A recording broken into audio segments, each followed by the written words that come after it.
Party ఒకవైపు మాత్రం రేవంత్ రెడ్డి గారు చెప్తున్నారు నిరుద్యోగుల పక్షాన ఉంటాము, త్వరలో నోటిఫికేషన్లు వేస్తాము, నిరుద్యోగులందరూ ఎవరు నిరుత్సాహపడద్దు అని చెప్తున్నారు. కానీ అది ఎక్కడా కూడా కార్యరూపం దాల్చిన సందర్భాలు కనిపించట్లేదు. టీజీపీఎస్సీ ప్రక్షాళన అన్నారు, జాబ్ క్యాలెండర్లు అన్నారు, 2 లక్షల ఉద్యోగాలు అన్నారు. ఇవి కూడా వీటి గురించి మాట్లాడతలేదు. పైగా ఇవాళ కాంగ్రెస్ పార్టీ నాయకులు అంతకుముందు ఎవరైతే నిరుద్యోగులుగా ఉన్న ఇదే చెనగాని దయాకర్ గారు, మానవతరాయ్ గారు ఇవాళ పార్టీలో పదవులు రాగానే దగ్గరుండే అరెస్టులు చేపిస్తున్నారు అనే ఆవేదన నిరుద్యోగులు వ్యక్తం చేస్తున్నారు. సో వీటన్నిటికీ ఏం సమాధానం చెప్తారు? ముందుగా మేడం ఈరోజు పెద్దలు సీతారాం యెచూరి గారి జయంతి సందర్భంగా వారిని జ్ఞాపకం చేసుకుంటూ రాజకీయాల్లో తెలుగువాడిగా అంటే జాతీయ స్థాయిలో పొలిటికల్ అలయన్స్ని వారే కామన్ మినిమం ప్రోగ్రామ్ని డిజైన్ చేసినటువంటి వాళ్ళే తెలుగువాడిగా జాతీయ స్థాయిలో ఒక పార్టీకి ప్రధాన కార్యదర్శిగా ఎదిగినటువంటి వారి రాజకీయ జీవితము ఈ తరం భవిష్యత్ తరాల్లో రాజకీయాలకు రావాలనుకునే వారందరికీ కూడా స్ఫూర్తిదాయకం. నిజంగా అట్లాంటి నాయకుల్ని మనం కోల్పోవడం మన దురదృష్టం. అట్లాంటి నాయకులు రావాలని కూడా కోరుకుంటున్నాం. అయితే ఉద్యోగాల విషయంలో మేడం దాదాపుగా 30 సంవత్సరాలుగా పదోన్నతుల కోసం ఎదురు చూస్తున్నటువంటి వారికి తెలంగాణ రాష్ట్ర ప్రభుత్వంలో 10 ఏళ్ళు పడిగాపులు కాసిన వాళ్ళకి ఈరోజు 263 మందికి పదోన్నతులు కల్పించినాం. అంటే 20,500 మంది 263 మందికి. నాకు 20,000 అనిపించింది. ఏదో 200 మందికి దాన్ని ఏదో గొప్పగా చెప్తున్నారు. 263 మంది చాలా గొప్ప. మీరు అది కూడా చేయలేదు కదా, నువ్వు ఆ విషయాలు కాదు విషయాలుగా మాట్లాడండి. విషయాలు భయపడాల్సిన అవసరం లేదు. మాకేం భయం. నిజాలుగా మాట్లాడండి, అబద్ధాలుగా కాదు అంటే ఒక పని చేయండి. నిజము కాదు అంటే ఒక పని చేయండి. 263 మందికి పదోన్నతులు వచ్చినాయి. నిరుద్యోగుల గురించి నిరుద్యోగుల గురించి ఉద్యోగం ఏదైనా అదే కదా. పదోన్నతులు వేరు, నిరుద్యోగులు వేరు. వినాలి కదా. అందుకంటే ఉలికి పడకండి, భయపడకండి. భయపడేది మీరు చెప్పే నిమిషాలకు మొదలైంది. పళ్ళు పలహారాలు పెట్టి స్వాగతించాలి అబద్ధాలని. 7:34 మొదలైన చర్చల 8-9 వరకు వాళ్ళే మాట్లాడితే నేను మౌనంగా ఉన్నా కదా. మరి నాకు పిస్తాలు ఇచ్చి మిసైల్ని ముందర కూర్చోబెట్టి ఇప్పుడు కూడా మళ్ళీ లేస్తే ఎట్టా? అట్లా కాదు కదా. అయితే 223 మంది ఉన్న సీట్లకు వెళ్ళి పై సీట్లకు పోయారు. అంటే 263 సీట్లు ఖాళీ అయినట్టే కదా. అంటే వీళ్ళకి అవి భర్తీ చేయాల్సిందే కదా. చేస్తాం కదా. 30 ఏళ్ళుగా వాళ్ళు దానికోసం ఎదురు చూపులు చూస్తే 10 ఏళ్ళు మీ అంబడవాడి తిరిగితే మీరు చేయలేకపోయినరు. మేము చేసినాం. అది 15 ఏళ్ళు మీరే ఘనత. కార్తికన్న గారు మీరు చెప్తున్నారు కదా, ఇప్పుడు పదోన్నతులు ఈ 263 ప్రశ్నలు అడగాలంటే ప్రస్తుతం అడుగుతుండే నేను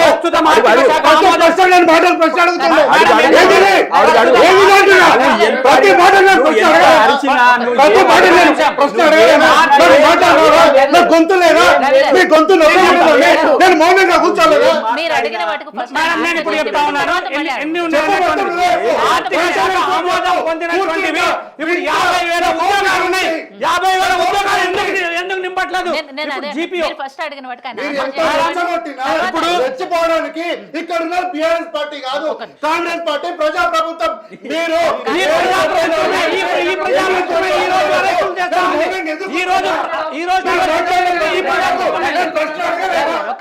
మిమ్మల్ని మాట్లాడకుండా చర్చలు క్లియర్ గా చెప్తా ఉన్నా.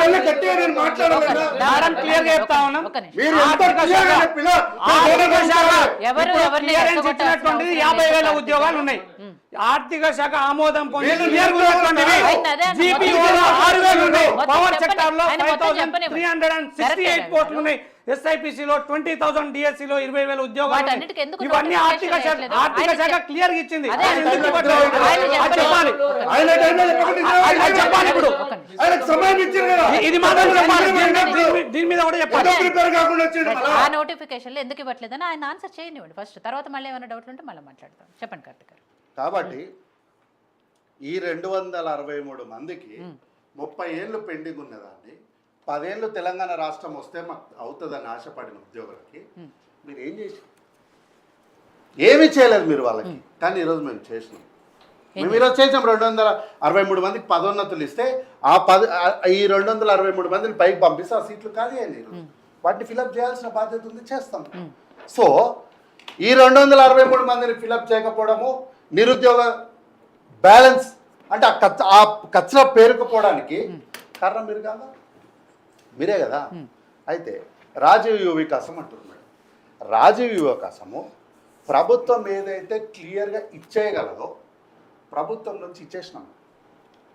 ప్రభుత్వం నుంచి క్లియర్ చేసినాం. 50,000 వరకు ఏదైతే ఉందో అది ఇచ్చేసినాం. మిగతావి ఏవైతే ఉన్నాయో 1,00,000 అంటే 70 లక్షల రూపాయలకు పైన ఇవన్నీ బ్యాంకుతో మనం వాళ్ళతో కలిసి చేయాల్సిన పరిస్థితి. దానికి బ్యాంకర్స్ ఏమన్నారు, మేము ఖచ్చితంగా సిబిల్ చూస్తాము. ఇక్కడ ప్రాబ్లం ఏమొచ్చింది, వాళ్ళేమో సిబిల్ కావాలి అంటున్నారు, ప్రభుత్వం ఏమో సిబిల్ చూడొద్దు మీరు అంటుంది. దీనికోసము మేము విడిచిపెట్టలే. ఫైనాన్షియల్ డిపార్ట్మెంట్ వాళ్ళు బ్యాంకర్స్తోని కావాల్సినటువంటి న్యాయపరమైన చిక్కులు లేకుండా వాళ్ళకి ఏ విధంగా సహాయం చేయాలని పైన రోజు ఎక్సర్సైజ్ జరుగుతూనే ఉంది. వీళ్ళు ఎట్లా చదువుకోకుండా రోడ్ల మీద ఉంటున్నారు కదా. దయచేసి రోడ్ల మీద కాకుండా కొంచెం సమయాన్ని ఆ ఎక్సర్సైజ్ చేసే ప్లేస్ కూడా వెళ్ళి చూడండి, అవుతుందో లేదో తెలుస్తుంది. ఎంతసేపు కాంగ్రెస్ పార్టీ మీద ఆరోపణలే కదా మీరు చేయడానికి పూనుకున్నది. ఆరోపణలు చేసే టైంలో కొంత టయాన్ని అక్కడ కూడా కేటాయించమని అప్పీల్ చేస్తున్నాను. నేను ఆరోపణ చేస్తాను, రిక్వెస్ట్ చేస్తున్నా మిమ్మల్ని, దయచేసి వెళ్ళండి. 50,000 అంటా ఉన్నారు. దయచేసి వెళ్ళి చూస్తే మేము అప్లై చేసినాం మేడం, కానీ ఎవరికి వచ్చింది? ఎవరికి వచ్చింది? ఈ రోజు మేము అప్లై చేసినాం, కానీ నిలబెట్టండి, చూపించండి. ఏ ఒక్కరికి మాకెందుకు రాలేదు? 50,000 వరకు తెచ్చి నేను ముందు నిలబెడతా.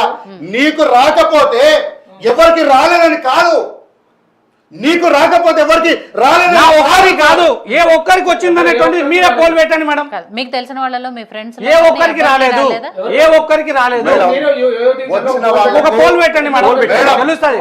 వచ్చిన వాళ్ళకు వాళ్ళు వ్యాపారం సెట్ చేస్తే దాని ఇనాగరేషన్ కి మేమే పోయినాం. 50,000 వ్యాపారం జరుగుతుందో కాంగ్రెస్ కార్యకర్తలకు వచ్చినాయి. అవును మేడం, మా కార్యకర్తలకి ఇచ్చినాం. ఏంది ఇప్పుడు వీళ్ళ ప్రాబ్లం ఏంది? అంటే 50,000 కార్యకర్తలకి ఇస్తాం, మరి ఇట్లాంటి వాళ్ళు ఏం కావాలి? మా కార్యకర్తలకి ఇచ్చినాం. ఆ రోజు ఎన్నికల కన్నా ముందు కూడా చెప్పినాం, కాంగ్రెస్ పార్టీ ఏమంటారు సభ్యత్వం తీసుకునే వాళ్ళకే మేము ఇస్తామని కూడా. అంటే ఈ ప్రభుత్వం ఓన్లీ కార్యకర్తల కోసం మాత్రమే పనిచేస్తాం. 100% ప్రజాప్రభుత్వం కోసం అన్నారు కదా, ఏ విధంగా కనీసం మీ కార్యకర్తలు కూడా ఇవ్వలేదు కదా. వీళ్ళకేం సంబంధం ప్రశ్న అడగడానికి? ఈ ప్రశ్న అడగడానికి వీళ్ళకి ఏం సంబంధం ఉంది? మీరు కనీసం మీ కార్యకర్తలు కూడా ఇచ్చుకోలేరు. కార్యకర్తల దగ్గర కూడా 4 లక్షల రూపాయలు వసూలు చేశారు కదా. మేము అట్లా ఏం చేయలేదు కదా. కార్యకర్తల గురించి వీళ్ళకి ఏం సంబంధం ఉంది, ఏ హక్కు ఉంది అంటున్నారు కదా. మీ తరపున బస్సు యాత్రలు చేశారు, మిమ్మల్ని గెలిపించుకున్నారు. ఏమంటారు ఇప్పుడు మీ కార్యకర్తలకు ఇచ్చిరా? మా కార్యకర్తలు మనుషులు గారా? మా కార్యకర్తలు బీఆర్ఎస్ పార్టీ చేసేటువంటి 10 ఏళ్ల అరాచకాల వల్ల రోడ్ల మీదకి వచ్చిర్రు మేడం. లక్షల రూపాయలు ఉన్నోళ్ళు కూడా ఈ రోజు రోడ్ల మీదకి వచ్చిండ్రు. వీళ్ళు చేసే అరాచకాల వల్ల ఈ రోజు 50,000 వస్తే ఓ చిన్న కొట్టు పెట్టుకుంటే చాలు బతకడానికి అనే స్థాయికి బీఆర్ఎస్ పార్టీ మా కాంగ్రెస్ పార్టీ కార్యకర్తల్ని తీసుకొచ్చింది. కష్టపడ్డ 10 ఏళ్ళు మమ్మల్ని నమ్ముకున్నటువంటి మా పార్టీ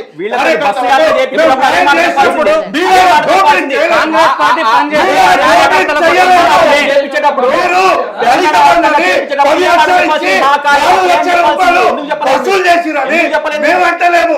సాక్షాత్తు కల్వకుంట్ల చంద్రశేఖరరావు గారే చెప్పారు. సరే కార్తిక్ గారు, గౌతమ్ గారు అన్నట్టు మరి వాళ్ళతో బస్ యాత్ర చేయించుకోవడానికి ముందే బాబు మీకు కాదు ఓన్లీ మా కాంగ్రెస్ మాత్రమే 34 మొదలైన చర్చల 8-16 అవుతుంటే కూడా నన్ను మాట్లాడిస్తలేరు కదా. వాళ్ళు ఇట్లానే చర్చ కావాలనుకుంటే నేను ఇంతసేపు మౌనంగా కూర్చోకపోతుండే. నేను ప్రభుత్వం యొక్క మాటలు లేకపోతుండే.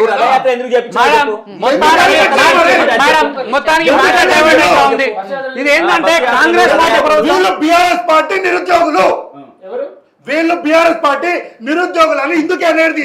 వీళ్ళ సమస్య ఉంటే పక్షాన నేను సమాధానం చెప్పేటప్పుడు వాళ్ళు మౌనంగా నేను ఏం చెప్తాను వింటారు, నిరు- నన్ను చెప్పని ఇస్తలేరు అంటే అందుకే అంటున్నా నేను నిరుద్యోగులు బీఆర్ఎస్ పార్టీ ఎట్లా మాట్లాడుతుందో వీళ్ళు కూడా అట్లానే మాట్లాడుతున్నారు. నిరుద్యోగులు ఉంటారా? బీఆర్ఎస్ పార్టీ నిరుద్యోగులు, కాంగ్రెస్ పార్టీ నిరుద్యోగులు, బీజేపీ పార్టీ నిరుద్యోగులు అందుకే అంటున్నారు కదా, నిరుద్యోగుల్లో అసలైన నిరుద్యోగులు చదువుకుంటున్నారు, ఎగ్జామ్స్ కి ప్రిపేర్ అవుతున్నారు. ఆ ఎగ్జామే రాసొచ్చిండి. అవును మేడం, నేనేమంటున్నా కొంతమంది ఏంటంటే బీఆర్ఎస్ పార్టీ ముసుగు తీసేసి ఇట్లాంటి చర్చా వేదికలు వచ్చి నేను నిరుద్యోగిని అని చెప్పి కూర్చుంటున్నారు. ఇప్పుడు ఏ విధంగా అయితే 7:34 మొదలైన చర్చలు 8:17 అవుతుంటే కూడా వాళ్ళు మాట్లాడి నేను మౌనంగా కూర్చోలే, వాళ్ళ సమస్యలు నేను వినలే, మన సమాధానం చెప్తుంటే ప్రతి నిమిషానికి ప్రతి మాటకు మీరు సమాధానం చెప్తారు. వాళ్ళ సమయం ఇష్టం నిద్రపోయినరా? బీఆర్ఎస్ ఎప్పుడు కూడా మీరు కాంగ్రెస్ తొత్తులని మాట్లాడలేదు, కాంగ్రెస్ కార్యకర్తలని మాట్లాడలేదు. కానీ ఈ రోజు వచ్చి సంవత్సరమే అయింది, ఈ రోజు బీఆర్ఎస్ మాట్లాడతారా?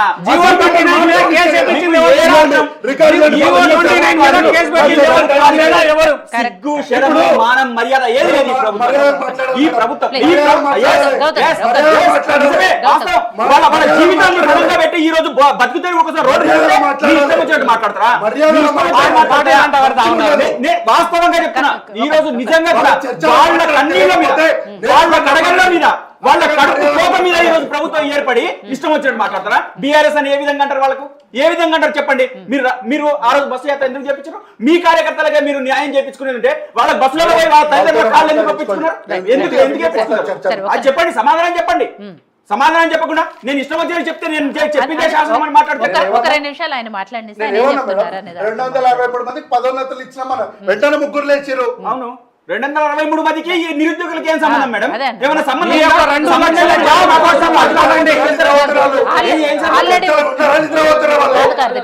ఆల్రెడీ ఉద్యోగాలు ఉన్న వాళ్ళకి ప్రమోషన్స్ ఇచ్చారు, కానీ మనం మాట్లాడుతుంది నిరుద్యోగుల గురించి కదా. అది మాట్లాడండి. 263 మంది అన్నారు కదా, ఈ కక్షలను పేరు పెట్టింది మీరేం చెప్పినా చర్చలో ఉన్నారా? 263 స్థానాలు ఖాళీ అయినాయి. ఐ మీన్ ఆ ప్లేసెస్ ఇంకో 10 ఏళ్ళు పడుతుందా? వాళ్ళు పదోన్నతులు ఇవ్వడానికి 10 ఏళ్ళు పట్టిందని చెప్తున్నారు. 30 ఏళ్ళు చేయకపోతే మేము వచ్చిన సంవత్సరం చేస్తామని చెప్తున్నా మేడం. 30 ఏళ్లలో 15 సంవత్సరాలు వాళ్ళే ఉన్నారు నిరుద్యోగుల. 30 ఏళ్లలో 15 సంవత్సరాలు వాళ్ళే ఉన్నారు అధికారంలో. ఆ 15 సంవత్సరాలు మరి ఎందుకు చేయలేదు? అంతకుముందు టీడీపీ వాళ్ళ నాయకులు ఉన్నారు మేడం, వాళ్ళకి చరిత్ర తెలియకపోతే తెలుసుకోమని చెప్పి. ఆ 2 దానికి ఇప్పుడు ముఖ్యమంత్రి మీ వాడే కదా, ఆ టీడీపీలో పనిచేసిన వాడే ముఖ్యమంత్రి ఇస్తున్నాడా? చంద్రశేఖర మౌర్య నిరుద్యోగుల మీద మాత్రమే చర్చ జరగాలి. ఎందుకంటే మీరు జాబ్ క్యాలెండర్ ఎప్పుడు ఇస్తారనేటువంటి సమాధానం చెప్పాలి. 2 లక్షల నోటిఫికేషన్ ఎక్కడ అనేటువంటి చర్చ జరగాలి. నిరుద్యోగులకు ఎందుకు నన్ను అసలే మాట్లాడకుండా మాట్లాడమనండి. వాళ్ళని ఎంత మాట్లాడతారు? మీరు ఇష్యూ మీద మాట్లాడండి, సమాధానం చెప్పండి. ఇష్యూ మీద మాట్లాడండి, సమాధానం మాట్లాడినా రాజ్య వికాసం వాళ్ళు మాట్లాడేందుకైనా తీసిన సార్ రాజీవ్ మీరే అడిగారు కదా, మాట్లాడేసి దొరికిపోయిన తర్వాత సార్ నోటిఫికేషన్ మీద మాట్లాడారంటారా? ఏం దొరికిపోయినామన్నా? మేము ఏం దొరికిపోయినాం? ఇప్పుడు చెప్తున్నాను, 60,000 ఉద్యోగాలు కాంగ్రెస్ పార్టీ ఇచ్చినామనేటువంటిది ఏదైతే చెప్తా ఉందో అది ముమ్మాటికి తప్పు. 60,000 ఉద్యోగాలు అనట్లేదు రాజీవ్ యువ వికాసం. ఇప్పుడు యువ వికాసం ఎక్కడ అమలైంది మేడం? మీకు తెలియదా? ఏ విధంగా రాలేదని కాదు, ఏ ఒక్క తెలంగాణ విద్యార్థికి రాలేదు, ఏ ఒక్క తెలంగాణ విద్యార్థికి రాలేదు. మీరు చెప్పారు ఇందాక కార్యకర్తకు మాత్రమే ఇచ్చామనేటువంటిది, ఇది కార్యకర్తలకు ఇవ్వకున్నారు, కార్యకర్తలకు ఇవ్వకున్నారు. రాలేదు. కమిషన్ వసూలు